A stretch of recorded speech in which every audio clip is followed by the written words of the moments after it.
अस्सलाम वालेकुम दोस्तों, welcome to my YouTube channel. उम्मीद है आप लोग ठीक होंगे। आज की वीडियो के अंदर हम जो कनाडा का जो हमारा इनसाइड स्टोरी का जो सीक्वेंस चल रहा है, हम उसको थोड़ा सा और एलैबोरेट करने जा रहे हैं। ये आपको बहुत सारी अच्छी इन्फॉर्मेशन मिलेगी, आपको बहुत सारी सेविंग होगी और आप इस जो सर्दियों के मौसम में हैं, वो बहुत ज़्यादा प्रोटेक्टिव हो जाएंगे। उम्मीद है आपको ये वीडियो पसंद आएगी।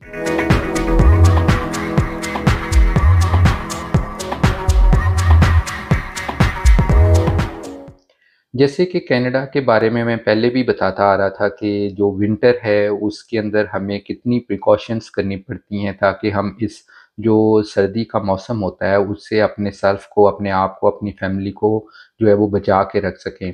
तो जो सूरत हाल है अभी कनाडा के अंदर, अभी कुछ इलाकों में तो सर्दी जो है वो बहुत ज़्यादा बढ़ गई हुई है। कैलगरी, अल्बर्टा, इन इलाकों के अंदर जो है सर्दी जो है वो ज़्यादा होती है नॉर्मली। और जो इंटेरियो है अभी इसमें ज़रा थोड़ा-सा जो हमारा मेन जीटीए टोरंटो का एरिया है, ये ज़रा अभी स्नो से थोड़ा बचा हुआ है। तो इट्स अ गुड थिंग और बैड थिंग, दोनों ही चीज़ें हैं। जो गुड थिंग तो ये है कि जो लोग नए आए हैं उनके लिए ज़रा थोड़ा-सा ब्रेक मिली हुई है उनको स्नो से। तो जो लोग बैड थिंग है वो ज़रा एनवायरमेंटल होती है, क्योंकि यहाँ पे जो बिज़नेसेस होते हैं स्नो रिलेटेड वो थोड़े से फिर मुश्किल में आ जाते हैं। उसमें बहुत सारी सर्विसेज़ होती हैं, स्नो रिमूवल की सर्विसेज होती हैं, स्कीज़ होती हैं, लोग फ़न के लिए जाते हैं। और स्पेशली ये जो दिसंबर का मौसम सीज़न होता है, ये हॉलिडे का सीज़न होता है। तो हमारे नॉर्थ अमेरिका के अंदर जो दिसंबर होता है इट्स पीस के साथ में काम करते हैं, बड़े आराम से करते हैं और हर जो दूसरा बंदा गोरा और वाइट और जो दूसरी कम्युनिटी के जो लोग होते हैं वो अपनी इस फेस्टिवल के सीज़न को बहुत अच्छे तरीके से एंजॉय करते हैं। तो उसमें कुछ जो सर्विसेज होती हैं वो थोड़ी स्लो डाउन हो जाती हैं। तो उसमें जैसे ये लोग अपनी जो इनकी एक जो बड़ा एक अच्छा इनका त्यौहार है, जो एक अच्छी सेलिब्रेशन है, जो क्रिसमस होती है उसके बारे में ये लोग डिस्कस करते हैं। जैसे हम लोग हर हर रिलीजन के अंदर जो है कोई ना कोई फेस्टिवल्स होते हैं, मुस्लिम्स के अंदर होते हैं, क्रिश्चियंस के अंदर आते हैं, जैसे ये क्रिसमस है, फिर हिंदू है, फिर सिख। इस तरह की जो बाकी के रिलीजन्स हैं सभी के अंदर कोई ना कोई फेस्टिवल्स होते हैं। तो इस तरह ये जो लोग अपना ये फेस्टिवल होता है बड़ी धूमधाम से मनाते हैं, इसके लिए बहुत सारी तैयारियां करते हैं। तो ये जो सिलसिला होता है दिसंबर का, ये इनकी गहमा गहमी में चला जाता है। तो इसमें क्या होता है कि जो लोग नए आए हैं कनाडा के अंदर, उसके लिए मैं थोड़ी सी जो है ना सेफ्टी और प्लस में सेविंग के लिए कुछ टिप्स लेके आया हूँ, जो स्पेशली इस क्रिसमस के सीज़न में होंगे। तो ये चीज़ें जो होती हैं नए लोगों के लिए ज़रा थोड़ी-सी ईज़ी हो जाती है कनाडा के अंदर अपनी लाइफ़ को गुज़ारने के लिए और सर्वाइवल करने के लिए। ये क्योंकि ये ऐसे वो लाइफ़ के जो टिप्स हैं जिससे हम लोगों ने अपना स्टार्ट किया था। तो मुझे बहुत खुशी होती है कि जब हम अपना लाइफ़ एक्सपीरियंस शेयर करते हैं उन लोगों के साथ में जो इस कंट्री में नए आते हैं और उनको यहाँ पे आके ज़रा थोड़ी-सी इन्फॉर्मेशन का या ऐसे रिसोर्सेज़ का नहीं पता होता, तो वो लोग फिर ज़रा थोड़े से मुश्किल में आ जाते हैं। तो मेरी कोशिश होती है कि मैं एक ऐसी इन्फॉर्मेशन दूँ जिससे उन लोगों का भी फ़ायदा हो जो लोग कनाडा में आए हुए हैं, जो लोग नए हैं इस कंट्री के अंदर, क्योंकि उनके पास इन चीज़ों का जो नॉलेज है वो ज़रा कम रहता है ना। तो आज हम बात कर रहे थे जैसे क्रिसमस चल रही है, उसके उसके जो कॉन्सिक्वेंसेज़ है वो हमें क्या नज़र आ रहे हैं। बेसिकली क्या है कि बहुत सारे लोग मुझे कॉल कर रहे हैं, बहुत सारे लोगों के केस जो है सबमिट हुए हुए हैं, वो उनका कोई रिस्पॉन्ड नहीं आ रहा। बहुत सारे लोग जॉब ढूँढ रहे हैं, उनका रिस्पॉन्ड नहीं आ रहा, क्योंकि उसकी रीज़न ये है कि ये सारे लोग जो हैं वो अपने इस छुट्टियों के हॉलिडेज़ के फेस्टिवल में बिज़ी हैं। तो इस 20 दिन के अंदर ये लोग इतना अपने इस काम के ऊपर इतना जो है ना वो ध्यान नहीं देते। ज़्यादा तौर पे ये लोग छुट्टियों का, अपनी फैमिली का, शॉपिंग का, इसके ऊपर ख़्याल रखते हैं। तो वो मेरे लोग बहन भाई जो लोग हैं जो इस चीज़ का इंतज़ार कर रहे हैं, तो वो कुछ थोड़ा इंतज़ार करें। ये हो जाएगा ठीक, पर ये होता है कि ये हर साल ऐसे होता है। हम लोगों को बहुत लंबा अरसा हो गया है यहाँ पे रहते हुए, तो हम तो इस इस एनवायरनमेंट से और इस तरह के जो टाइम फ्रेम से होते हैं वो यूज़ टू होते हैं। तो हम लोग कुछ इस तरह की चीज़ें पहले ही कर लेते हैं, अगर कुछ हमें इस तरह का चाहिए होता है तो हम लोग उसको पहले से करके रख लेते हैं, ताकि हमें दिसंबर के अंदर जो ये सर्विसेज का जो स्लो डाउन होना होता है फिर हम उसको थोड़ा-सा सेव कर लेते हैं। तो जो लोग अभी जॉब ढूँढ रहे हैं उनके लिए बिल्कुल कोई परेशानी की बात नहीं है, बस ये है कि आप थोड़ा-सा वेट करें, ताकि जैसे अब ये दिसंबर ओवर होगा, जनवरी आएगी, जनवरी के पहले 2 वीक इनको थोड़ा-सा टाइम चाहिए अपना स्टार्टअप करने के लिए, मतलब थोड़ा-सा अपने आप को बैक टू नॉर्मल करने के लिए। तो फिर जो जनवरी का 3rd वीक होता है फिर उसके ऊपर से रिस्पॉन्ड आना शुरू हो जाएगा। क्योंकि फिर जब इनका ये जनवरी का टाइम फ्रेम शुरू हो जाता है ना, तो ये लोग फिर उसके ऊपर काम करते हैं। तो वो लोग जो अभी जॉब देख रहे हैं वो कीप अप्लाइंग इट, वो कीप अपना जो है वो ट्राई ना छोड़ें और उसके ऊपर लगे रहें, क्योंकि एक लाइनअप जो चल रही होती है वो उसके अंदर अगर आपका नंबर लगा हुआ है तो जैसे ही एचआर लोग वापस आएंगे वो आपको रिस्पॉन्ड करना शुरू कर देंगे। तो आप भी जो आए हुए हैं वो भी इस कंट्री के माहौल के साथ में थोड़ा एडजस्ट हो जाए। इस जो ये जो सीज़न चल रहा है इसके फेस्टिवल के साथ में अपने आप को भी रिलैक्स रखें, होएगा ज़रूर अब इंशाल्लाह आपका काम, बस ये है कि आपको थोड़ा-सा ये टाइम फ्रेम गुज़ारना पड़ेगा, ये जो क्रिसमस का टाइम है। तो अब लोग जो यहाँ पे विंटर में जो शॉपिंग करते हैं, उनके लिए एक मेरी बड़ी अच्छी एडवाइस है कि यहाँ पे जब आप शॉपिंग करने जाएँगे, तो आपको कुछ ऐसी शॉपिंग करनी होती है जो आप इस साल तो शायद यूज़ ना करें, लेकिन आप ड्यूरिंग द नेक्स्ट ईयर और ड्यूरिंग सम ऐसे फंक्शंस आ जाते हैं या कोई ऐसे आपको कहीं ट्रिप करना पड़ जाता है या कोई गिफ्ट देने पड़ जाते हैं। जैसे हम पाकिस्तान में जाते हैं तो हम कोशिश करते हैं कि अपने जो प्यारों को, अपने लव वन को जो गिफ्ट देने होते हैं, वो हम इस सीज़न के अंदर ले लें। इसमें क्या होता है कि ये जो डिफरेंट जो स्टोर्स होते हैं या डिफरेंट जो लोग होते हैं, इनके जो वेंडर्स होते हैं, वो लोग ना इन्वेंट्री को क्लियर करने के लिए सेल्स लगाते हैं। उसमें बड़ा फेमस आता है राइट आफ्टर जो क्रिसमस होता है, 26 ऑफ दिसंबर बॉक्सिंग डे कहलाता है यहाँ पे, उसको बॉक्सिंग डे बोलते हैं। तो क्रिसमस तक लोगों ने, किसी ने 30%, किसी ने 40% जो है सेल्स लगाई होती है। तो जो बॉक्सिंग डे आता है उसके ऊपर कभी-कभी वो 60%, 70% और कभी-कभी 80% तक का भी डिस्काउंट लगा देते हैं। स्पेशली जो स्टफ होता है विंटर का। तो अगर विंटर का स्टफ आपको, जैकेटें चाहिए, आपको सॉक्स चाहिए, आपको हैवी ड्यूटी चाहिए, क्योंकि यहाँ पे एक जो नॉर्मल जैकेट है वो कम से कम जो है ना वो $200 के करीब मिलती है, प्लस इससे भी ज़्यादा हो जाती है सब कभी-कभी अगर आप अच्छी जैकेट लेते हैं। अगर वॉलमार्ट पे जाते हैं जो एक सीज़न निकालती है वो आपको मतलब $80, $90, मतलब $150 की मिल जाएगी। पर जिन जैकेट्स की मैं बात कर रहा हूँ वो आपके 4-5 सीज़न निकाल देती है, इसलिए हम लोग इन्वेस्ट करते हैं अपनी जैकेट के अंदर जो ज़रा थोड़ी-सी 1, 2, 3 सीज़न निकाल दे। जो ये दूसरे ज़रा लो ग्रेड की जैकेट होती हैं, होती सस्ती हैं लेकिन वो मैक्सिमम आपका 1 सीज़न निकालती हैं, तो नेक्स्ट ईयर आपको फिर जो है ना वो इतनी इन्वेस्टमेंट करनी पड़ती है। तो ये बड़ा अच्छा टाइम होता है इन चीज़ों को लेने के लिए, जब आप ये दिसंबर का जो टाइम फ्रेम है, इसके अंदर जो सेलें लगेंगी, 26 ऑफ दिसंबर बॉक्सिंग डे होता है कनाडा के अंदर। आप उसके ऊपर जाके शॉपिंग करें और उसके ऊपर अपनी सेविंग करें। फिर आपको अगर अगले साल किसी जगह पे ट्रिप लगाना है, जैसे जो लोग पाकिस्तान जाना चाहते हैं, उन लोगों के लिए अगर आपको कुछ गिफ्ट चाहिए, अगर आपने कुछ अपने स्टोरेज के लिए रखना है जो आप नेक्स्ट ईयर यूज़ कर सकते हैं, या like during the summer winter या समर यूज़ कर सकते हैं, तो ये बड़ा अच्छा टाइम होता है उनके लिए यहाँ से परचेज़ करने के लिए। तो इन परचेज़िंग के साथ में जब आप बाहर निकलते हैं तो फिर आपको थोड़ी-सी सेफ्टी का भी ख़्याल रखना पड़ता है। तो मैं पहले भी बताया कि विंटर के अंदर जब हम लोग बाहर निकलते हैं तो फुली पैक जैम होते हैं। उसका एक सबसे बड़ा बात है कि बाहर जाने के लिए हमें यहाँ गाड़ी की जो ज़रूरत रहती रहती है, इस तरह के मौसम के अंदर गाड़ी ना हो तो फिर बड़ा प्रॉब्लम हो जाती है।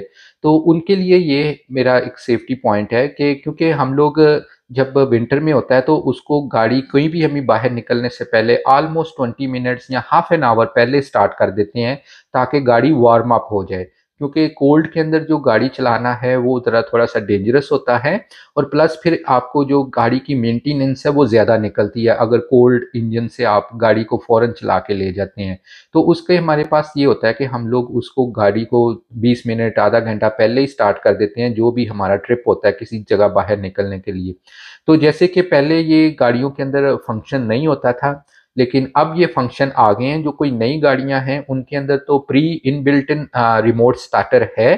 अगर आपकी गाड़ी में रिमोट स्टार्टर नहीं है तो कोई परेशानी की बात नहीं है, ऑफ द मार्केट आपको यहाँ से जो है ना वो आपके कार मैकेनिक उसमें इंस्टॉल कर देंगे रिमोट स्टार्टर।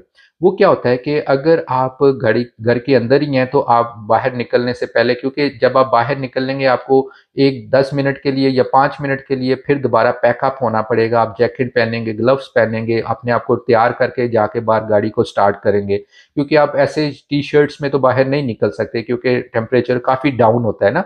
तो पहले आप 5 मिनट के लिए वो मतलब बाहर जाने के लिए भी इशारा निकालेंगे। तो उसकी फैसिलिटी यहाँ पे आ गई थी कि जो रिमोट स्टार्टर आ गए थे, तो आप उस कहीं से भी अपने मैकेनिक से बात करें, वो आपको प्री जो है ना ऑफ द मार्केट जो होता है वो रिमोट स्टार्टर लगा देगा, ताकि आप अपने गाड़ी अंदर से ही स्टार्ट कर लें।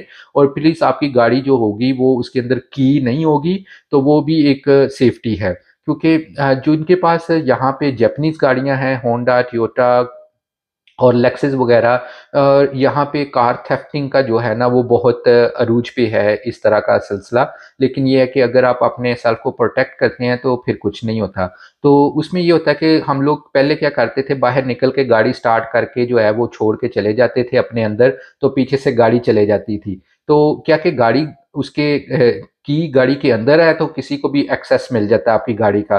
तो उसमें क्या होता था कि जब आप इंश्योरेंस कंपनी को क्लेम करते हैं कि मेरी गाड़ी चोरी हो गई है, तो आपसे पूछते हैं कि गाड़ी की किधर थी? तो आपने कहना था वो गाड़ी की उसके अंदर थी। तो इसका कहा तो ये दिस इज़ उसमें थोड़ी-सी जो है ना वो थोड़ी मतलब हेजिटेशन आ जाती है इंश्योरेंस क्लेम को अप्रूव करने के लिए, क्योंकि उसमें गलती तो आपकी है कि गाड़ी में क्यों छोड़ी है उसकी ना। तो फिर उसके अगेंस्ट जब ये रिमोट स्टार्टर आए थे, तो इससे क्या होता है कि रिमोट स्टार्टर से गाड़ी तो लॉक रहती है और गाड़ी वार्म अप भी हो जाती है। तो आप मेक श्योर करें कि जब रात में या कहीं ट्रिप से आप वापस आ जाएँ, तो अपनी गाड़ी की जो हीट है ना उसको फुल करके छोड़ दें। और या तो उसको जो उसके अंदर जो विंड का होता है जो साइन होता है ना उसका, जो हवा शीशों को जाती है, या तो उसके ऊपर छोड़ के आ जाए, ताकि जब तक आप घर बाहर आए तो आपकी जो स्क्रीन के ऊपर जो स्नो जमी हुई है वो मेल्ट हो जाए और गाड़ी भी गर्म हो जाए। तो आप मेक श्योर करें कि जब आप गाड़ी से शाम में किसी भी ट्रिप से वापस आएँ, तो आप अपनी गाड़ी की हीट जो है वो फुल के पे करके जाएँ, ताकि जब आप रिमोट स्टार्टर से स्टार्ट करें, तो जब तक कि वो गाड़ी के अंदर आपकी हीट और विंडशील्ड भी क्लियर हो गई होंगी। तो ये हमारे लिए एक बड़ा अच्छा टिप होता है जो हम लोग हमेशा यूज़ करते हैं कनाडा के अंदर अपनी सेफ्टी के लिए।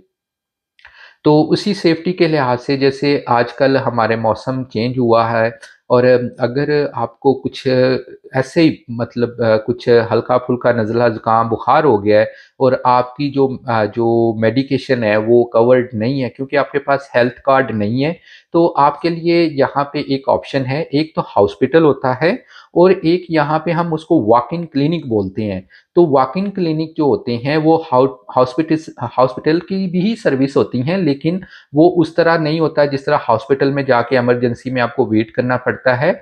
जैसे जो नॉर्मल जो होती हैं फर्स्ट एड जो होती है वो हमें वॉक इन क्लिनिक से मिल जाती है।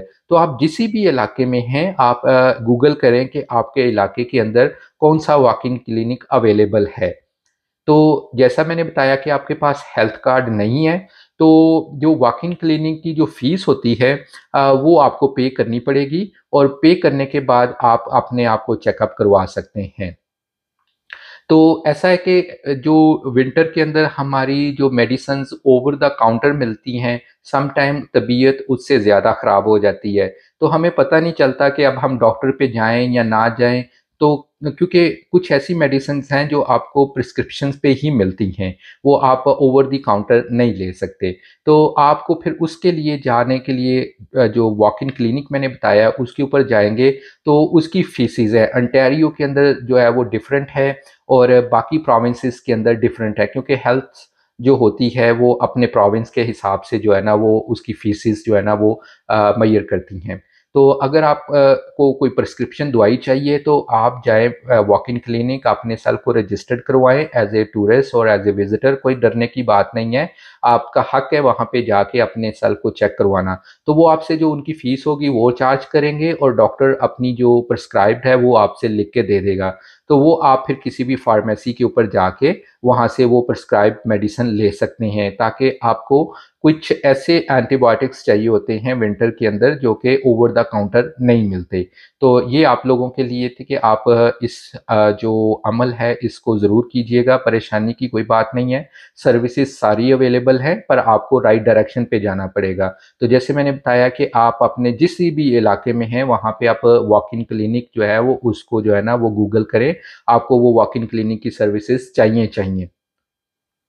तो अपनी प्रिस्क्राइब ले सकते हैं, फिर आपकी जो मेडिसिन है वो आप ले सकते हैं। तो जैसा कि आपके पास इंश्योरेंस नहीं है, तो जो मेडिसिन की प्राइस होएगी वो आपको फुल पे करनी पड़ेगी फार्मेसी के ऊपर। तो आप उसका ख़्याल रखना कि अपनी जो मेडिसिन है वो प्रॉपर तरीके से ले सकेंगे। जी, हमने मेडिसिन भी अब क्लियर कर ली है। तो अब जो डेली बेसिस की जो ज़रूरियात की चीज़ें हैं, जो हम लोग ज़रा थोड़े से इकोनॉमिकल वे से ले सकते हैं, उनके लिए आपको किसी बड़े चेन स्टोर पे जाने की ज़रूरत नहीं होती। आप यही चीज़ें जो है वो एक इकोनॉमिकली स्टोर्स होते हैं, यहाँ पे डिफरेंट नाम होते हैं। उनके अंदर जैसे डॉलोरामा है, डॉलर ट्री है, डॉलर हेवन है, इस तरह के जो डॉलर स्टोर्स हैं, वहाँ से आपको जो है ना वो कुछ चीज़ें जो आप डेली बेसिस के ऊपर यूज़ करते हैं, वो आपको ज़रा थोड़ी-सी इकोनॉमिकल वे में मिल जाएँगी। पहले ये जो डॉलर स्टोर होते थे, इनकी एवरीथिंग जो होती थी $1 की होती थी। अब फिर 150 की हुई, फिर उसमें इन्होंने क्या किया, जैसे इन्फ्लेशन जो बढ़ गई है, जो चीज़ों की कॉस्ट है वो थोड़ी-सी नहीं मैनेज हो रही थी, तो अब इन्होंने इनके अंदर आपको जो चीज़ है वो $4 की भी और $5 की भी मिलेगी, लेकिन वो फिर भी वो आपको इकोनॉमिकल पड़ेगी। क्योंकि अगर यही चीज़ अगर आप बाहर से लेंगे तो आपको शायद वो 8, $10, $12 की भी मिले, बट उसी की सिमिलैरिटी वाली चीज़ जो है वो आपको डॉलर स्टोर पे भी मिल सकती है। अगर आपने अभी तक डॉलर स्टोर का विज़िट नहीं किया तो आप ज़रूर जाके उसका डॉलर स्टोर का विज़िट करें और आपको बहुत सारी ऑप्शन नज़र आएँगी। इट्स अ ह्यूज स्टोर होता है, उसके अंदर हर तरह का मतलब सामान मिलता है। अ, हाउ उसमें हाउस होल्डिंग होती है, किचन होती है, टूल्स होते हैं, उसमें क्लोथ्स होते हैं विंटर के और गर्मियों के भी, सबके उसके अंदर जो है ना वो चीज़ें मिलती हैं और वो बहुत सारा सामान आपको वहाँ पे मिलेगा जो आप अपने डेली बेसिस के ऊपर यूज़ कर सकते हैं। तो वो एक ह्यूज सेविंग है आपके लिए। आपने अगर एक्सप्लोर नहीं किया तो आप उसको एक्सप्लोर कीजिएगा। तो आप कोशिश करें कि अगर आपके कोई जानने वाले हैं या आपको कोई कॉस्को पे लेके जा सकता है, तो आप 1 मंथ के अंदर एक कॉस्को का विज़िट करके अपनी जो ग्रोसरी है या आपने कुछ हाउस होल्ड की चीज़ें लेनी है, आप वहाँ से भी ले सकते हैं। अगर आपके फैमिली मेंबर थोड़े ज़्यादा हैं, तो उसमें आपको जो जो चीज़ें हैं वो थोड़ी-सी बल्क में मिल जाएँगी। तो इस तरह आप थोड़ी सेविंग कर लेंगे जब तक कि आप अपने इस स्ट्रगल टाइम से गुज़र रहे हैं। तो कनाडा के अंदर सेविंग ही एक ऐसी चीज़ है जो आपको डिफरेंट वे के ऊपर जाके जो है ना वो करनी पड़ती है। जैसा कि हर एक वो इंसान जो कनाडा में आता है उसको अपनी सेविंग के जो टिप्स हैं वो लाज़मी रखने पड़ते हैं।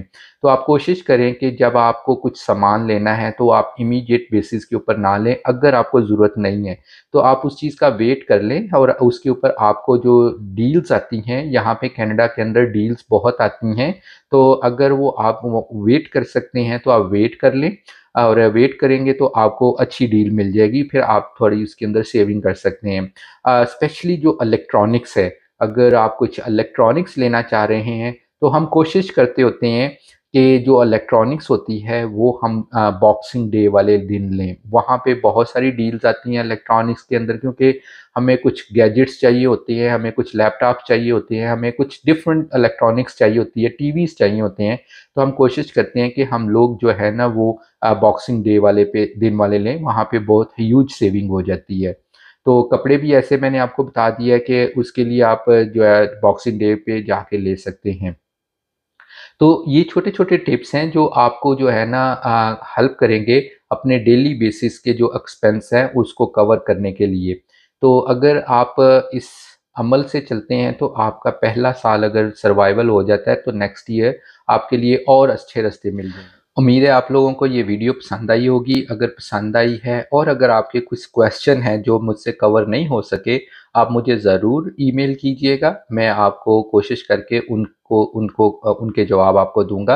आपको किसी भी एंगल से आपको हेल्प चाहिए, आप मुझसे ज़रूर कांटेक्ट कर सकते हैं मेरी ईमेल के ऊपर। अगर आपको कुछ इंश्योरेंस में चाहिए, आपको कुछ मॉर्गेज चाहिए, आपको कुछ मेरे से जो भी टिप्स हो सकते हैं मैं आपको दे सकता हूँ। मैं इनको डील नहीं करता, लेकिन मेरा इन लोगों के साथ बहुत अच्छा एक्सपीरियंस है।